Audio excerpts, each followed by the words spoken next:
En dan natuurlik al hierdie voedingsstowwe soos wat ons gesê het, nadat voedingsstowwe geverteer word dit geabsorbeer en dan moet hierdie geabsorbeerde voedingsstowwe na jou selle toe gaan, waar jou selle dit gaan gebruik vir onderhoud, waar jou selle dit gaan gebruik vir herstel, waar jou liggaamselletjies dit gaan gebruik vir energiebron ensovoorts vir al die verskeie funksies wat die sel nodig het om normaal te funksioneer.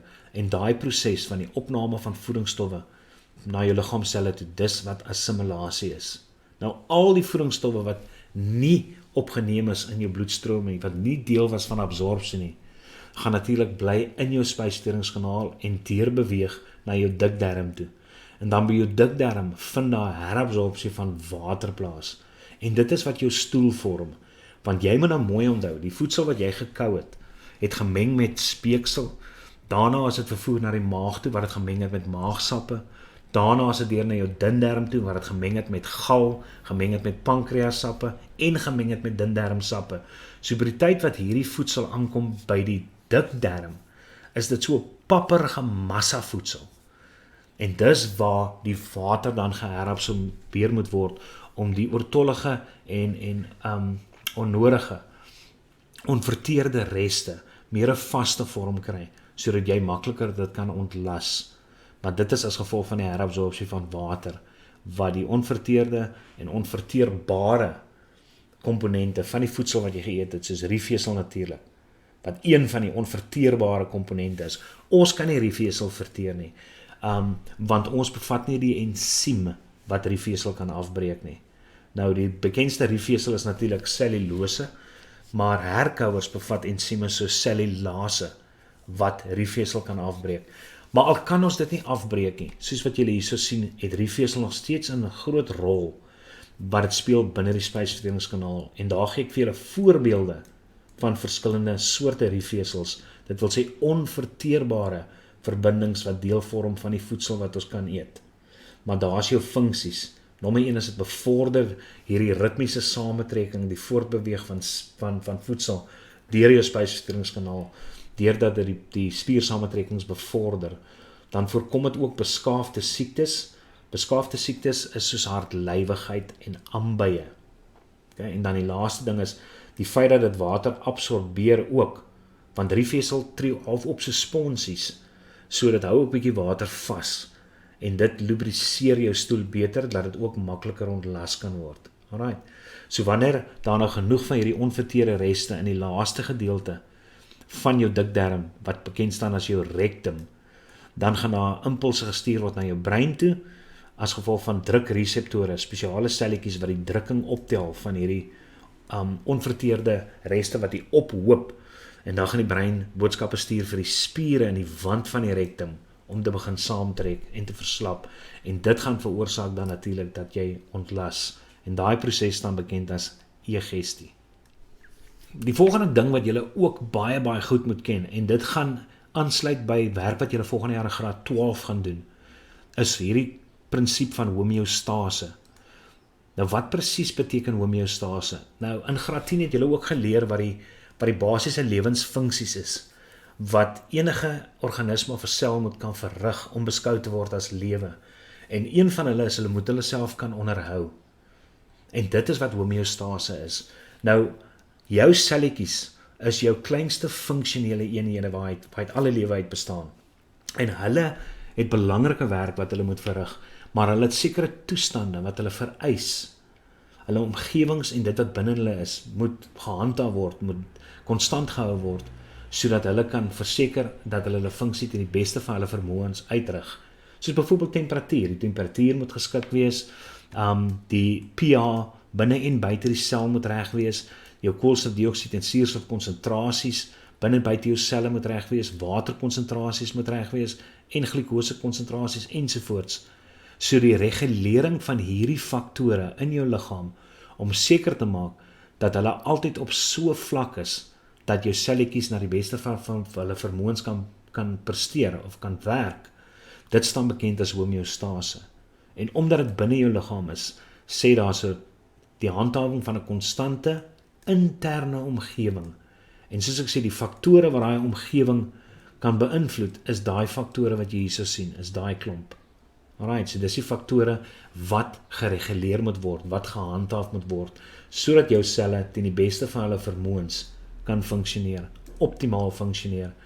En dit is basies hoe dit werk. Dit is min of meer wat jy daar sien, is hoe die homeostase werk. Nou obviously, indien daar 'n verandering in enige van hierdie faktore in jou liggaam is, beteken dit daar's 'n wanbalans. Daar's byvoorbeeld te veel koolstofdioksied. Dis 'n wanbalans. Daar's byvoorbeeld te min glikose of te veel glikose. Die pH is miskien nie reg nie. Maak nie saak nie. Die punt is dis 'n wanbalans wat nou ewe skielik daar is. En dan het jy spesiale selletjies oral in jou liggaam wat optree as reseptore. En daai reseptore neem hierdie verandering waar. Maak nie saak watter verandering dit is aangaande enige van hierdie 5 nie, maar daai verandering word waargeneem. En dan word impuls gestuur vir die brein toe. Dis jou volgende stap. Impulse word gestuur vanaf die reseptore, want onthou jou brein is waar alle interpretering plaasvind. Dis wat jou brein se werk is. Jou brein ruik, jou brein voel, jou brein proe vir jou brein neem jou besluite vir jou spiere ensovoorts. Dis net jou hart wat op sy eie kan funksioneer, want hy het natuurlik 'n pas aan geertjie. Hy's baie bright. Maar al die res van ons effektore, al die res met ander woorde van ons kliere en ons spiere, is onder die beheer van ons brein. So ons brein interpreteer en ons brein analiseer en ons brein ervaar vir ons. So in daai reseptore se werk is om 'n verandering in die omgewing waar te neem, dan vir die brein in te lig oor daai verandering en hy doen dit via impulse. Dis elektriese bane, dis elektriese ladings, elektriese boodskappe wat die brein bereik. En dan gaan die brein natuurlik die inligting analiseer en jou brein weet uit ervaring uit wat die probleem is, want jou reseptore is spesifiek tot 'n probleem. En dan gaan die brein natuurlik impulse stuur vir die manne wat die proses moet regmaak. En die enigste ouens wat in jou liggaam kan verantwoordelik wees vir 'n verandering is jou spiere en jou kliere, en ons noem hulle effektore. So hulle spiere en kliere. En dan gaan hy hierdie effektore 'n respons of 'n effek tot gevolg hê, en dit gaan hierdie wanbalans gaan dit korrigeer, sodat jy nie weer kan sit met 'n konstante interne omgewing. Daai effektore gaan die probleem oplos. So reseptore neem 'n probleem waar, die brein interpreteer die probleem en stuur dan vir die betrokke effektore die boodskap om die probleem reg te maak, sodat jy konstante interne omgewing kan handhaaf vir jou selletjies. Nou hier's die voorbeeld wat julle nou moet ken, is die glikose, aangesien ons mos nou besig was met vertering, as julle moet weet hoe die homeostase van glikose werk in jou liggaam. Nou met ander woorde, as bloedglikose normaal is, gaan hierdie proses nie plaasvind nie. Maar na vertering, nadat jy mos nou voedsel opgeneem het, weet ons mos nou, dat daar so baie polisakarides kan wees, of disakarides kan wees, en glikose is 'n boublok van al jou disakaried en polisakaried koolhidrate wat afgebreek word. Met ander woorde, na eetes gaan die glikose in die bloed styg. Nou indien dit gebeur, so die brein gaan in kennis gestel word van hierdie verhoogde bloedglikose, dan 'n boodskap stuur vir jou kliere, spesifiek die eilandjies van Langerhans. En onthou julle, ek het vir julle gesê, daar's 2 selletjies in die eilandjies van Langerhans, en een van hulle is die beta selletjies. So jou pankreas tree in hierdie geval op as die effektor wat die situasie gaan korrigeer. En hy doen dit deur vir die beta selle te stimuleer om insulien vry te stel. En insulien het 2 effekte. Nommer 1 is, dit verhoog die opname van glikose in jou weefselselle, en nommer 2 is, dit verander die glikose na glikogeen toe, wat natuurlik gestoor word in jou lewer. En hierdie 2 prosesse, nommer 1 en nommer 2, dit gaan veroorsaak dat jou bloedglikose vlakke verlaag of normaliseer. Nou indien jy byvoorbeeld oefen, gaan jou bloedglikose vlakke daal, en in so 'n situasie, dan is die stimulus natuurlik wat jou brein bereik, wat van reseptore na jou brein gestuur gaan word, gaan wees dat bloedglikose vlakke laag is, en jou brein gaan dit interpreteer en analiseer, en dan jou pankreas wat 'n effektor is, weer eens inlig van die probleem. En die selletjies hierdie keer wat 'n rol gaan speel, is nie jou beta selletjies soos wat ons daar gehad het nie, is nou jou alfa selletjies. En wat alfa selletjies doen, is alfa selletjies skakel of skei die hormoon glikagon af, En glikagon gaan die glikogeen wat in jou lewer en jou spiere gestoor word, weer terugskakel na glikose toe.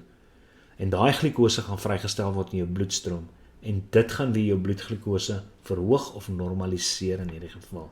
Alright, so hierdie situasie gebeur wanneer jou bloedglikose styg. Yes, dit is dan lelik. Onse Vader. Kom ons vat 'n gele.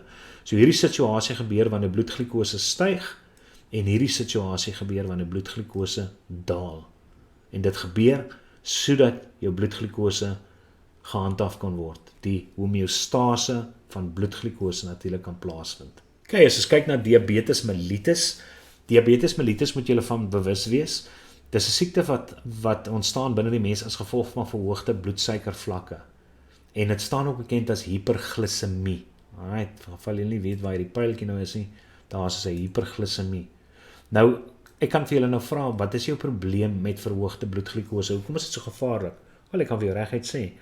Onthou, as jy verhoogde glikose binne jou bloed het, glikose is oplosbaar. En dit beteken as dit in water gaan oplos, gaan dit die waterkonsentrasie verlaag. En nou gaan water buite jou bloedvate, gaan actually in jou bloedvate inbeweeg van 'n hoë na 'n lae konsentrasie toe. Want dit is hoe water werk in jou liggaam. Water gaan net agter konsentrasiegradiënte aan. So vanaf hoë na lae konsentrasie as gevolg van suiker of glikose wat nou opgelos is in die bloedplasma en die waterkomponent van jou bloedplasma. Nou verhoog jou volume bloed wanneer dit gebeur. En as jou volume bloed natuurlik verhoog jou bloeddruk. En daai verhoging in bloeddruk kan natuurlik tot sekere probleme veroorsaak. Onder andere natuurlik jou hart wat met harder werk en miskien nou nie kan cope daarmee nie en dan kan dit lei tot 'n hartaanval. Maar as jy wil weet wat die simptome is van diabetes mellitus, dan sê ons as jy jou altyd moeg, urineer baie, verloor gewig, wonde genees nie, altyd honger, swaksig, prikkels en gevoelloos en raak gou dors. So ek glo dat die leerproses visueel moet wees en dis waarom ek hierdie prente vir die kinders gesit het, want dit is maklik vir jou brein om die prentjies te onthou en dan die verskillende feite by die prentjies te assosieer. So ja, maak 'n mental note, vat 'n brain codec moment van hierdie spesifieke sketsie of sketsies en dan gaan dit vir jou makliker wees om hierdie simptome, indien julle onderwysers hierdie simptome gaan van julle verlang, maar dit is dit. Okay, dan die twee tipes diabetes mellitus wat ons kry, daar seker onderwysers wat dit ook vir julle kan vra, maar ek dink is belangrik dat julle dit weet, want daar is baie van julle maatjies wat natuurlik in die skool dalk suikersiekte het, en dan is dit nogal goed om te weet, want hoe meer ingelig mense is, hoe beter hanteer jy 'n situasie, hoe meer selfvertroue het jy in 'n spesifieke situasie, en dan kan jou maatjie miskien tipe 1 suikersiekte hê, dan weet jy presies waaroor dit gaan, of hy kan tipe 2 hê, dan weet jy ook waaroor dit gaan. So ja, in tipe 1 se situasie, het jy pankreas, wat jy so sê, pankreas produseer nie insulien nie, want jou probleem is dit is 'n auto-immuunrespons. Dit wil sê, jy het wit bloedselletjies in jou liggaam wat actually jou beta-selletjies aanval.